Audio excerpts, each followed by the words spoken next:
All right, what's going on, everyone? A lot of people have been asking me about the presidential debate. I did watch the whole debate, and there's only one part of the debate that I actually want to cover that's related to the things that we talk about on this channel. One part of the debate had to do with race relations, police, and these things that are very important because this one issue is literally destroying the country as we know it, creating bigger and bigger divide. So the two people that's running for president of the United States, you need to know what they think about it. What are they planning to do, if they plan to do anything at all. So we're going to let this play, and then I will stop it after they make a particular response and just give my critique on what they're actually saying. So let's go ahead and start it from here. We've been talking about America's direction, and let's start by talking about race. The share of Americans who say race relations are bad in this country is the highest it's been in decades, much of it amplified by shootings of African Americans by police, as we've seen recently in Charlotte and Tulsa. Race has been a big issue in this campaign, and one of you is going to have to bridge a very wide and bitter gap. So how do you heal the divide? Secretary Clinton, you get 2 minutes on this. Well, you're right. Race remains a significant challenge in our country. Unfortunately, race still determines too much, often determines where people live, determines what kind of education in their public schools they can get, and yes, it determines how they're treated in the criminal justice system.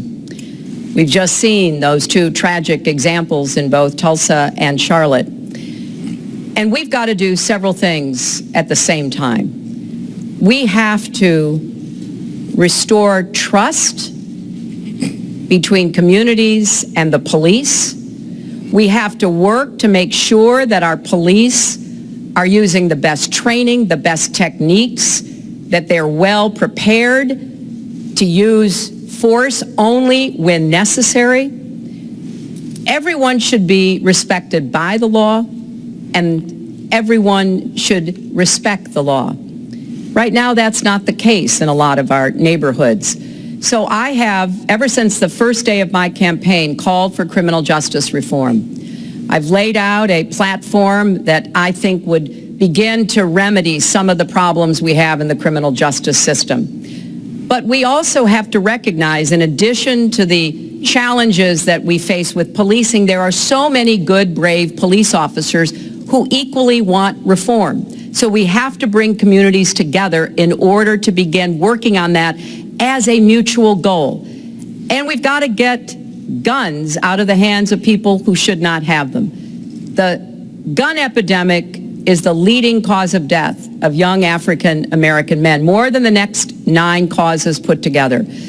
So we have to do 2 things, as I said. We have to restore trust, we have to work with the police, we have to make sure they respect the communities and the communities respect them, and we have to tackle the plague of gun violence, which is a big contributor to a lot of the problems that we're seeing today. All right, Mr. Trump, you have 2 minutes. All right, so you heard Hillary's initial response.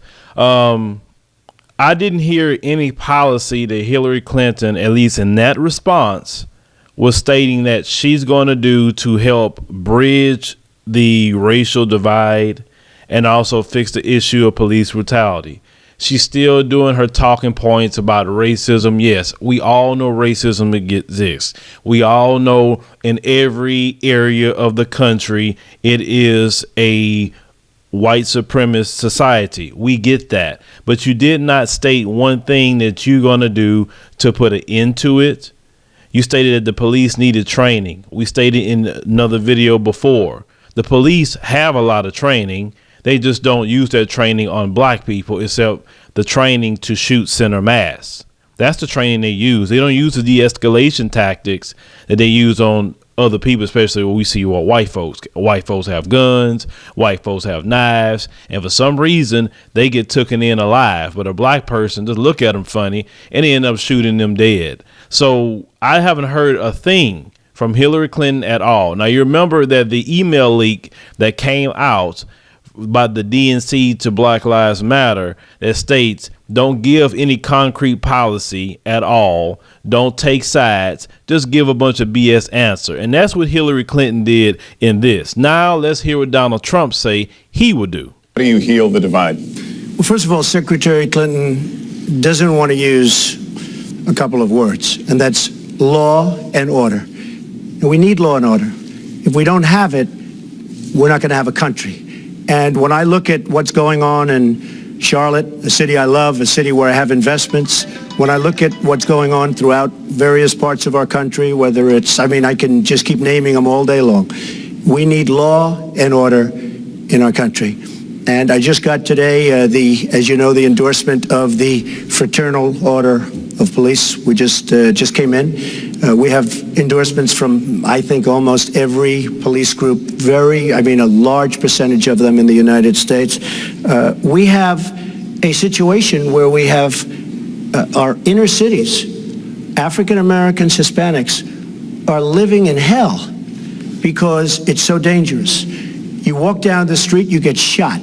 In Chicago, they've had thousands of shootings, thousands, since January 1st. Thousands of shootings. And I'm saying, where is this? Is this a war-torn country? What are we doing? And we have to stop the violence. We have to bring back law and order in a place like Chicago where thousands of people have been killed, thousands over the last number of years. In fact, almost 4,000 have been killed since Barack Obama became president. Almost 4,000 people in Chicago have been killed. We have to bring back law and order. Now, whether or not in a place like Chicago you do stop and frisk, which worked very well, Mayor Giuliani is here, it worked very well in New York, it brought the crime rate way down, but you take the gun away from criminals that shouldn't be having it. We have gangs roaming the street, and in many cases, they're illegally here, illegal immigrants, and they have guns, and they shoot people. And we have to be very strong, and we have to be very vigilant. We have to know what we're doing. Right now, our police, in many cases, are afraid to do anything. We have to protect our inner cities because African-American communities are being decimated by crime. Your 2 minutes has expired, but I do want to follow up. Stop and frisk was ruled unconstitutional in New York because it largely singled out Black and Hispanic young men. No, you're wrong. It went before a judge who was a very against police judge. It was taken away from her, and our new mayor, refused to go forward with the case. They would have won an appeal. If you look at it throughout the country, there are many places where the argument is that it's a form of racial profiling. No, the argument is that we have to take the guns away from these people that have them and that are bad people that shouldn't have them. These are felons. These are people that are bad people that shouldn't be. When you have 3,000 shootings in Chicago from January 1st, when you have 4,000 people killed in Chicago by guns from the beginning of the presidency of Barack Obama, his hometown, you have to have stop and frisk. You need more police. You need a better community relation. You don't have good community relations in Chicago. It's terrible. I have property there. It's terrible what's going on in Chicago. But when you look, and Chicago's not the only, you go to Ferguson, you go to so many different places.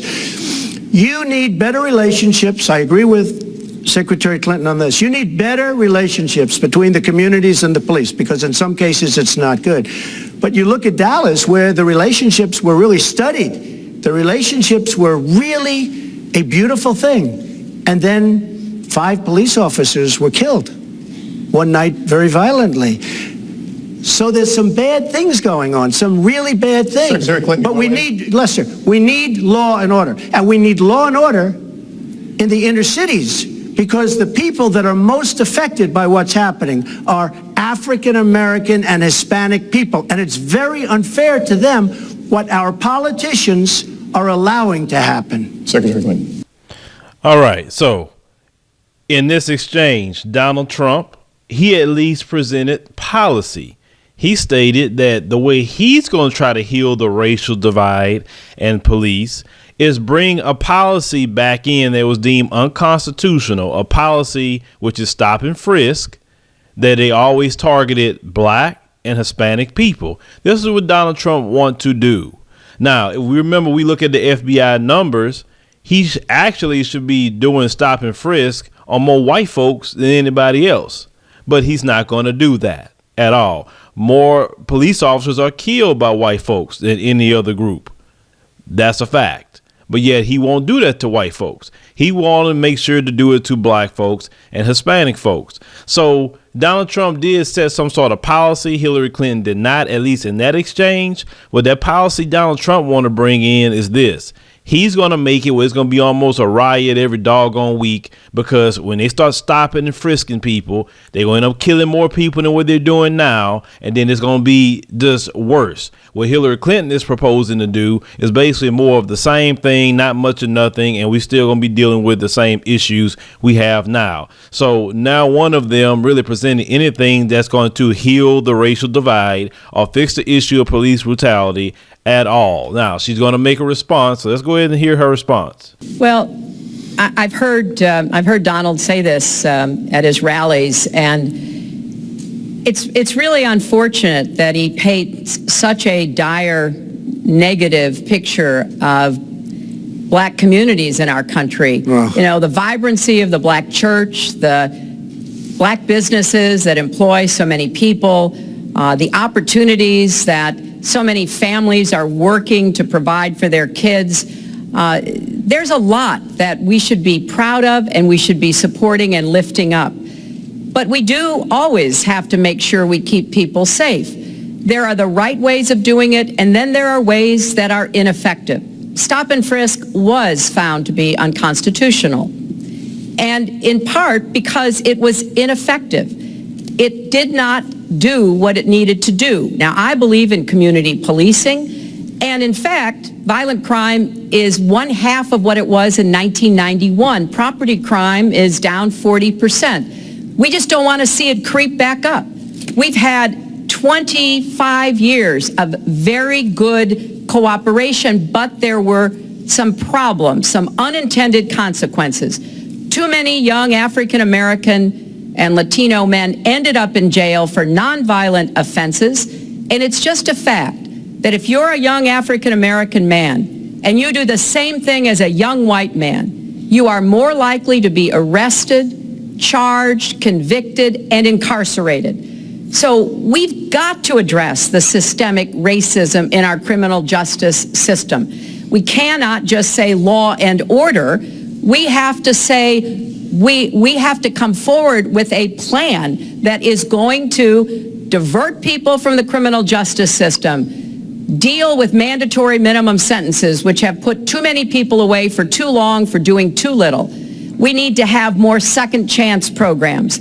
I'm glad that we're ending private prisons in the federal system. I want to see them ended in the state system. You shouldn't have a profit motivation to fill prison cells with young Americans. So there are some positive ways we can work on this. And I believe strongly that common sense gun safety measures would assist us right now. And this is something Donald has supported along with the gun lobby. Right now, we've got too many military-style weapons on the streets. In a lot of places, our police are outgunned. We need comprehensive background checks, and we need to keep guns out of the hands of those who will do harm, and we finally need to pass a prohibition on anyone who's on the terrorist watch list from being able to buy a gun in our country. If you're too dangerous to fly, you are too dangerous to buy a gun. So there are things we can do, and we ought to do it in a bipartisan way. Secretary Clinton, last week you said we've got to do everything possible to improve policing, to go right at implicit bias. Do you believe that police are implicitly biased against black people? Lester, I think implicit bias is a problem for everyone, not just police. I think, unfortunately, too many of us in our great country jump to conclusions about each other. And therefore, I think we need all of us to be asking hard questions about, you know, why am I feeling this way? But when it comes to policing, since it can have literally fatal consequences, I have said in my first budget we would put money into that budget to help us deal with implicit bias by retraining a lot of our police officers. I've met with a group of very distinguished, experienced police chiefs a few weeks ago. They admit it's an issue. They've got a lot of concerns. Mental health is one of the biggest concerns because now police are having to handle a lot of really difficult mental health problems on the street. They want support. They want more training. They want more assistance. And I think the federal government could be in a position where we would offer and provide that. I'd like to respond. Please. All right. So in that exchange, Hillary spoke about a whole lot of things. She spoke about the sentencing and the difference between a white person committing a crime versus a person of color, and how the black person will be sentenced to longer time. They will be arrested a lot faster versus the white person. We'll see a white person, they may get arrested, but then they'll get their charges dropped or get their charges reduced. We've seen this so many times. Even websites like the Sentencing Project has documented the sentencing disparities when it comes to white people versus black people. Yeah, so she talked about the private prisons. Private prisons is a very, very corrupt entity in this country. Most of these private prison corporations, they sign contracts with states, and these states guarantee them a 90% occupancy. How do you guarantee that? So for each person that's in there, they're making money. So yes, that needs to be ended, not just on the federal level, but the state level.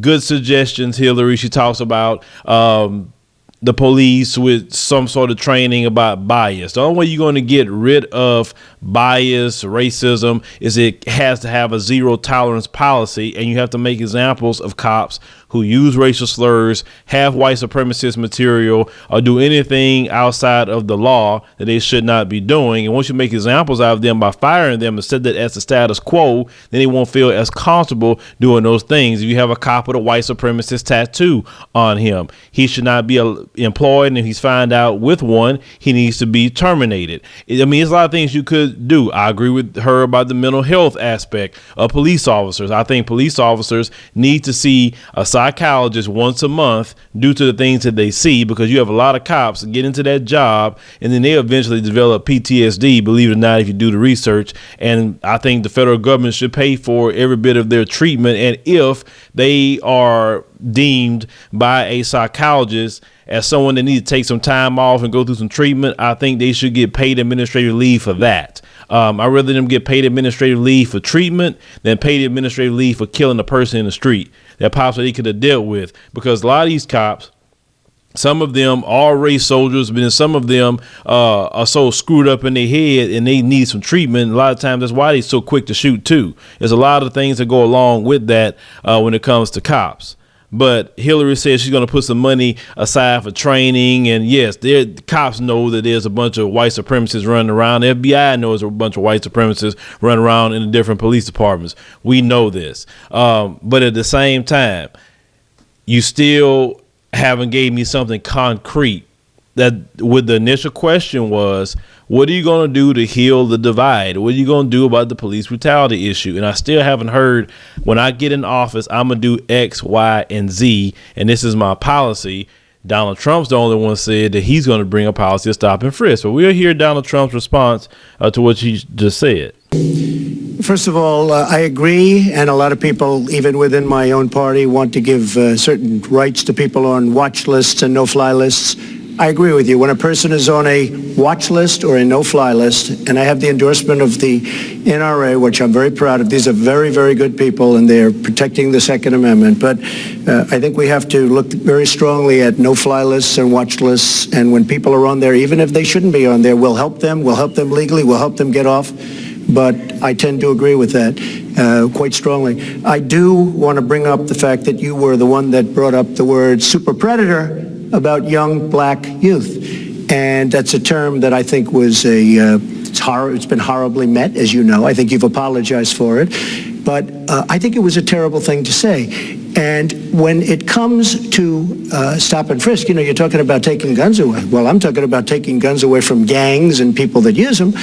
And I really don't think you disagree with me on this, if you want to know the truth. I think maybe there's a political reason why you can't say it, but I really don't believe. In New York City, stop and frisk, we had 2,200 murders, and stop and frisk brought it down to 500 murders. 500 murders is a lot of murders.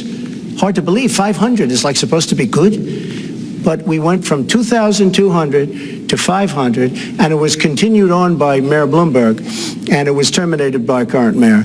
But stop and frisk had a tremendous impact on the safety of New York City, tremendous beyond belief. So when you say it has no impact, it really did. It had a very, very big impact. Well, it's all right. So Donald Trump brought up the super predator thing that Hillary Clinton has said in the past. Most of us who've been watching Hillary Clinton know that this clip has been used a lot.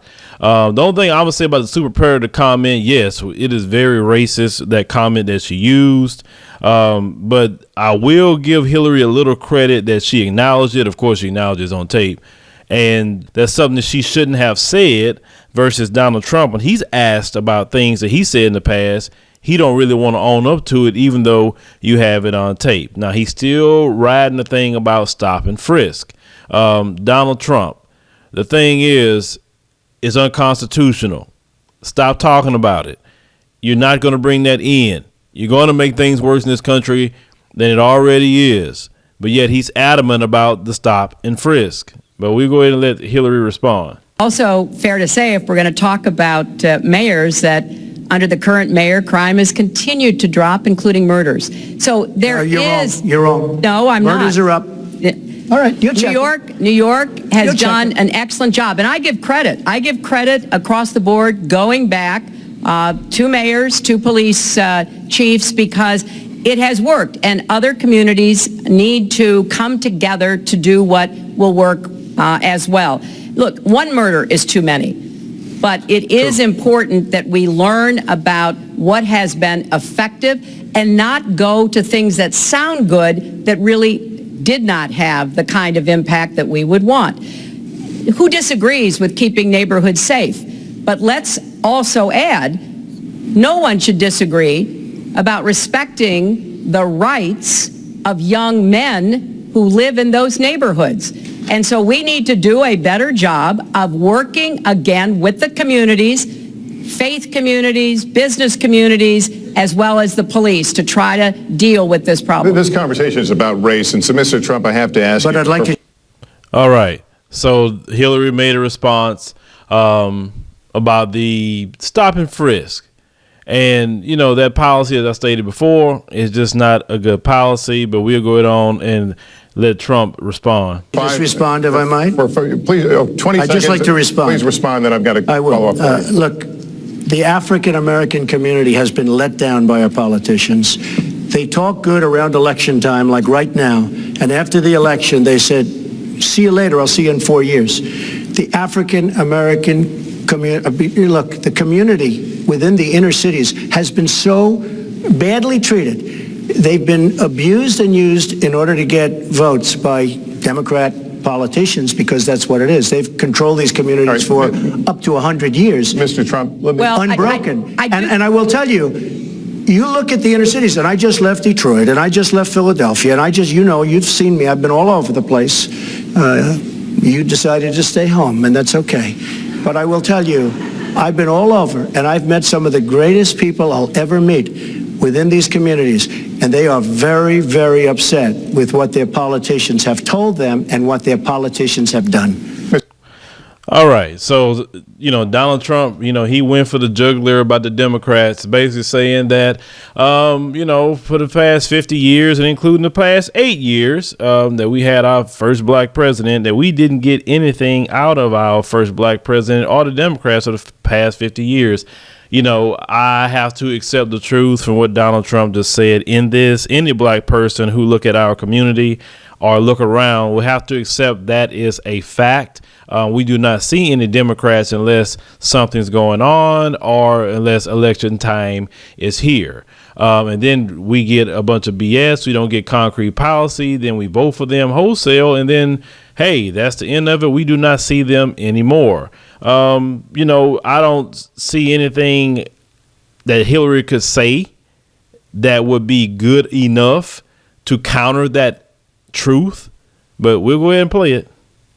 I think Donald just criticized me for preparing for this debate. And yes, I did.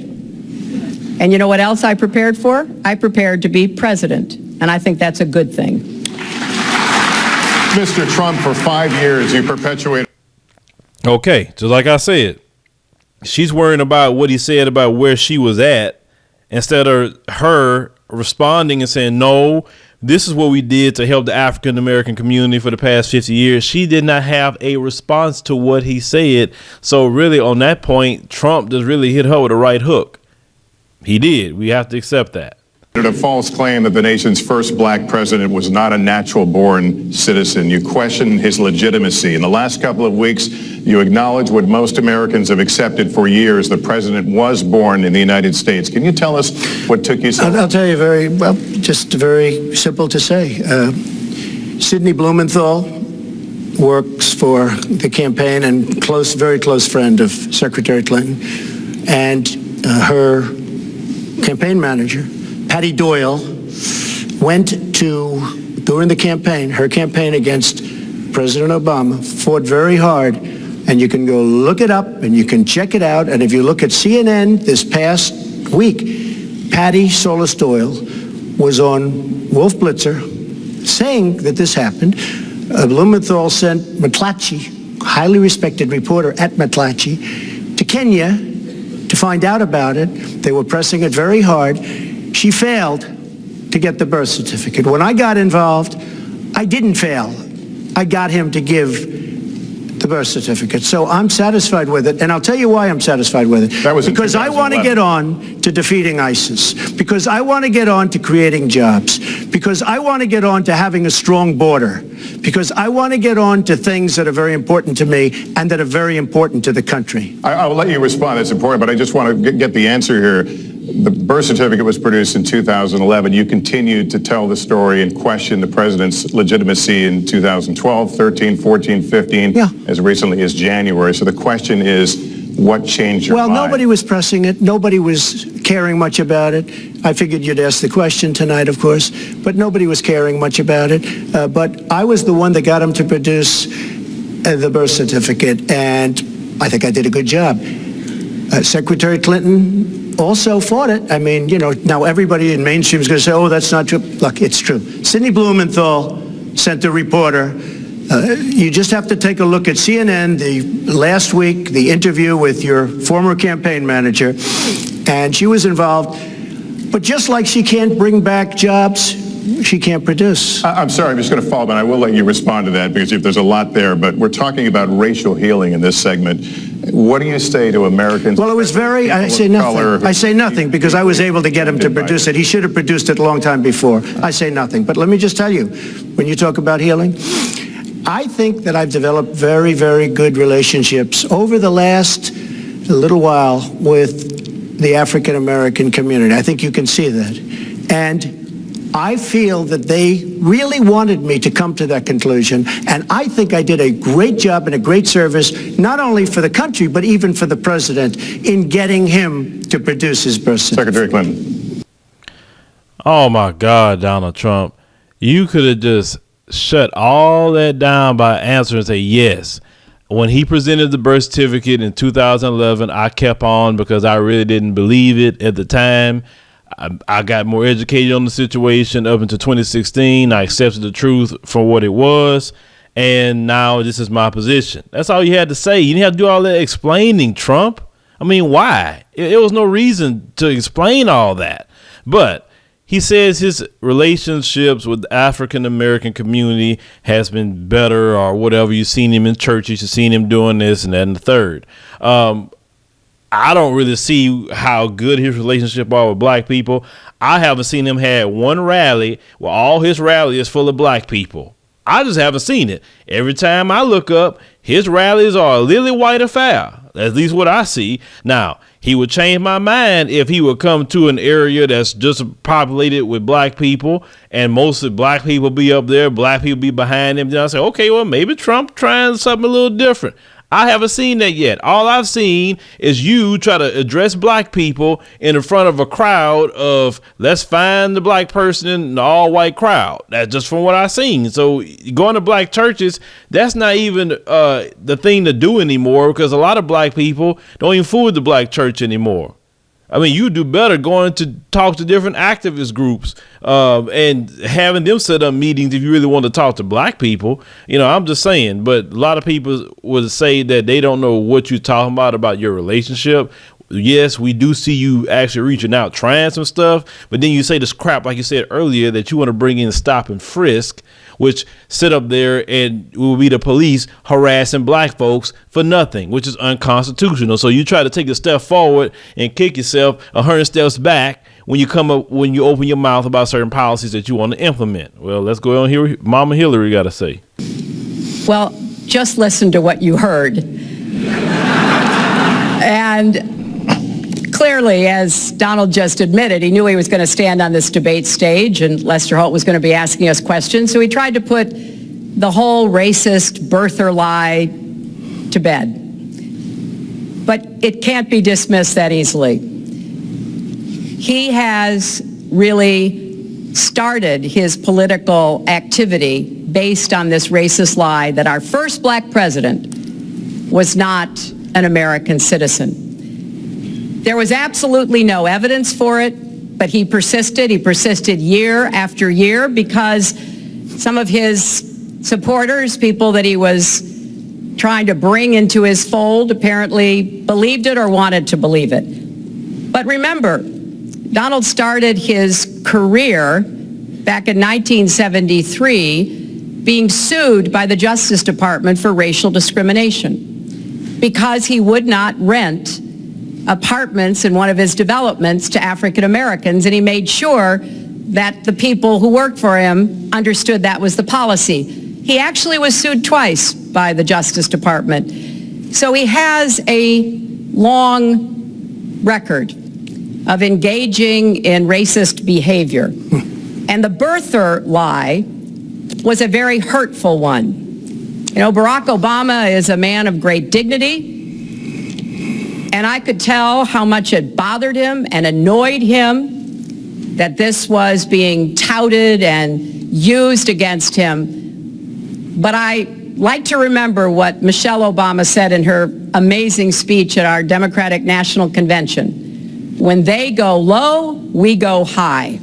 And Barack Obama went high, despite Donald Trump's best efforts to bring him down. Mr. Trump, you can respond.